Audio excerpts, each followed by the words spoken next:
The charcoal burner and the fuller. There was once a charcoal burner who lived and worked by himself.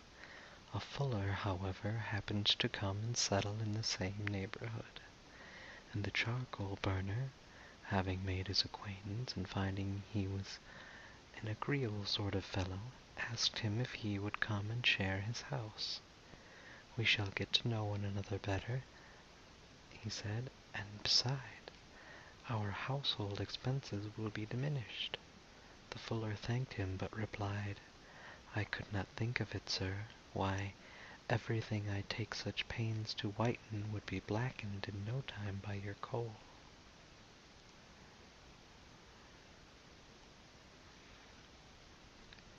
The Mice in Council. Once upon a time all the mice met together in council, and discussed the best means of securing themselves against the attacks of the cat.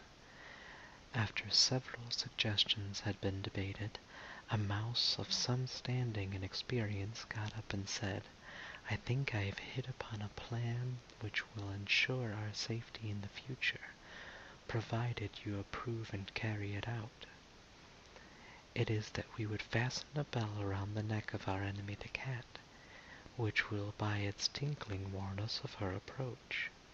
This proposal was warmly applauded, and it had been already decided to adopt it, when an old mouse got upon his feet and said, "I agree with you all that the plan before us is an admirable one, but may I ask you who is going to bell the cat?"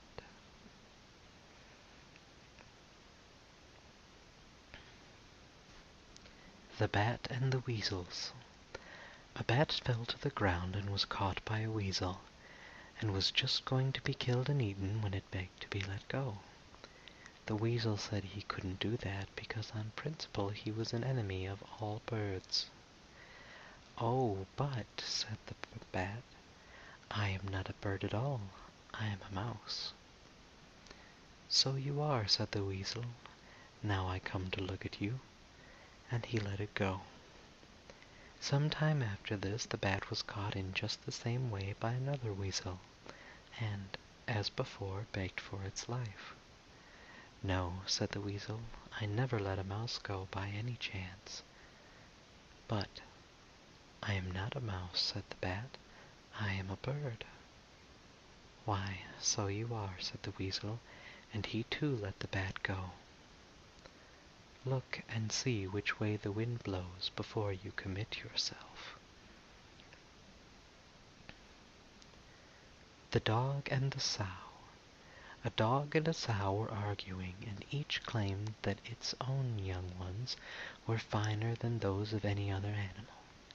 "Well," said the sow at last, "mine can see at any rate when they come into the world, but yours are born blind."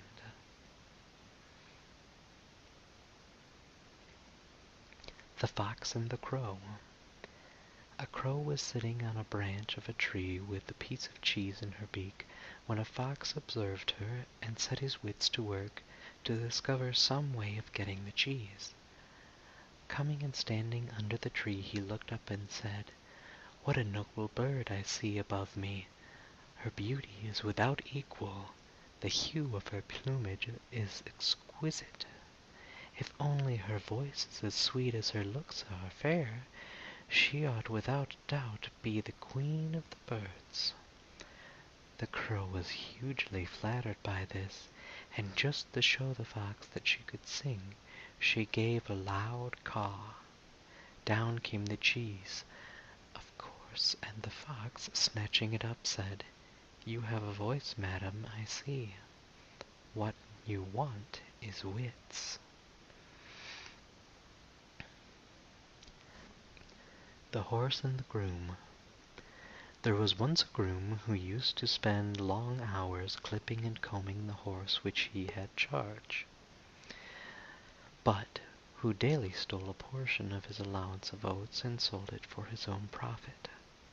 The horse gradually got into worse and worse condition, and at last cried to the groom, "If you really want me to look sleek and well, you must comb me less and feed me more." The Wolf and the Lamb. A wolf came upon a lamb straying from the flock, and felt some compunction about taking the life of so helpless a creature without some plausible excuse. So he cast about for a grievance, and said at last, "Last year, sirrah, you grossly insulted me." "That is impossible, sir," bleated the lamb, "for I wasn't born then." "Well," retorted the wolf, "you feed in my pastures." "That cannot be," replied the lamb, "for I have never yet tasted grass." "You drink from my spring, then," continued the wolf. "Indeed, sir," said the poor lamb, "I have never yet drunk anything but my mother's milk." "Well, anyhow," said the wolf, "I'm not going without my dinner." And he sprang upon the lamb and devoured it without more ado. The Peacock and the Crane. A peacock taunted a crane with the dullness of her plumage. "Look at my brilliant colors," said she, "and see how much finer they are than your poor feathers." "I'm not denying," said the crane, "that yours are far gayer than mine, but when it comes to flying, I can soar into the clouds, whereas you are confined to the earth like any dunghill cock." The Cat and the Birds. A cat heard that the birds in an aviary were ailing, so he got himself up as a doctor, and, taking with him a set of the instruments proper to his profession, presented himself at the door, and inquired after the health of the birds.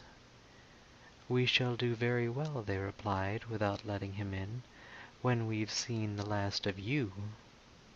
A villain may disguise himself, but he will not deceive the wise." The Spendthrift and the Swallow. A spendthrift, who had wasted his fortune and had nothing left but the clothes in which he stood, saw a swallow one fine day in early spring. Thinking that summer had come, and that he could now do without his coat, he went and sold it for what it would fetch. A change, however, took place in the weather, and there came a sharp frost which killed the unfortunate swallow. When the spendthrift saw its dead body, he cried, "Miserable bird, thanks to you I am perishing of cold myself." One swallow does not make summer. The Old Woman and the Doctor. An old woman became almost totally blind from a disease of the eyes, and, after consulting a doctor, made an agreement with him in the presence of witnesses that she should pay him a high fee if he cured her, while if he failed he was to receive nothing.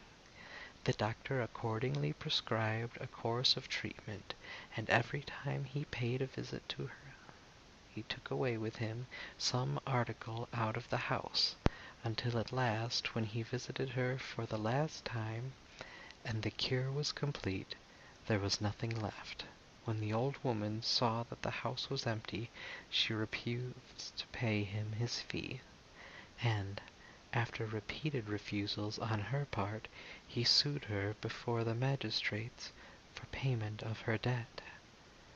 On being brought into court, she was ready with her defense. "The claimant," she said, "has stated the facts about our agreement correctly. I undertook to pay him a fee if he cured me, and, on his part, he promised to charge nothing if he failed.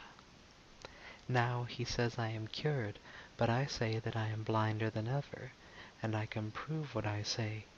When my eyes were bad, I could at any rate see well enough to be aware that my house contained a certain amount of furniture and other things. But now when I am, according to him, cured, I am entirely unable to see anything there at all."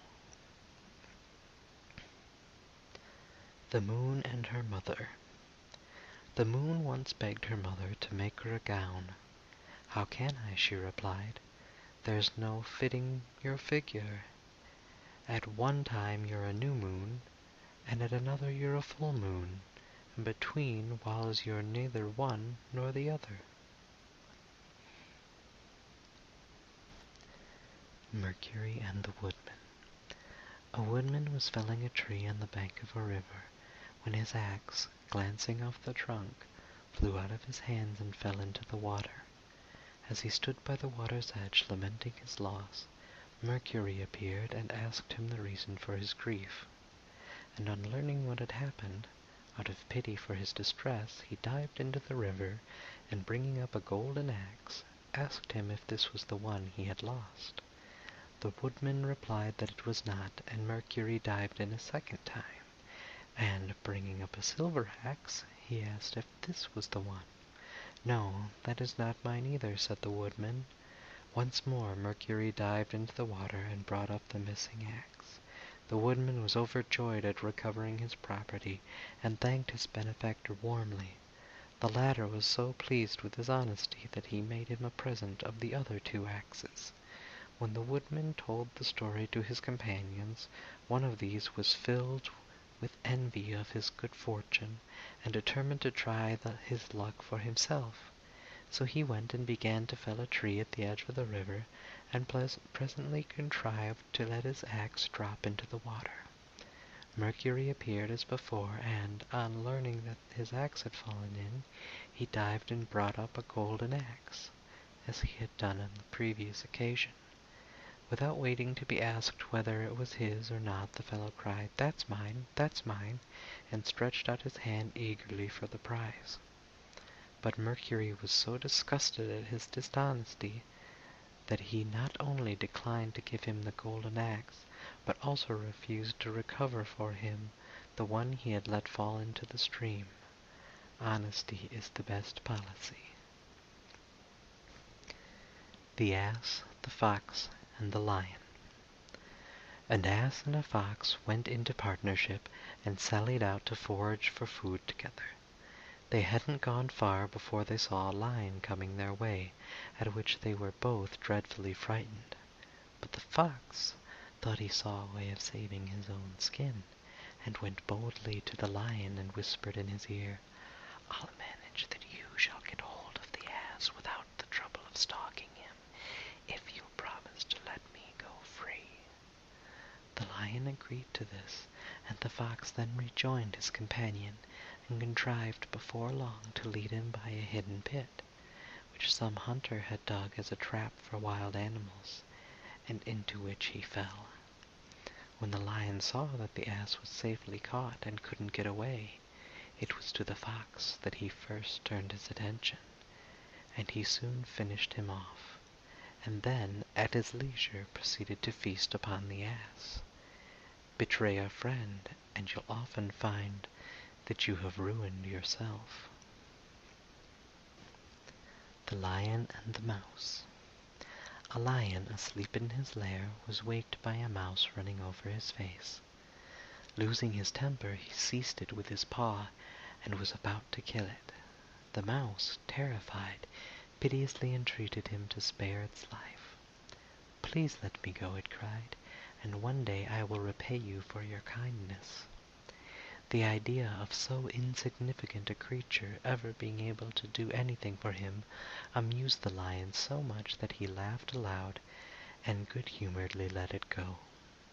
But the mouse's chance came, after all. One day the lion got entangled in a net, which had been spread for game by some hunters, and the mouse heard and recognized his roars of anger, and came to the spot.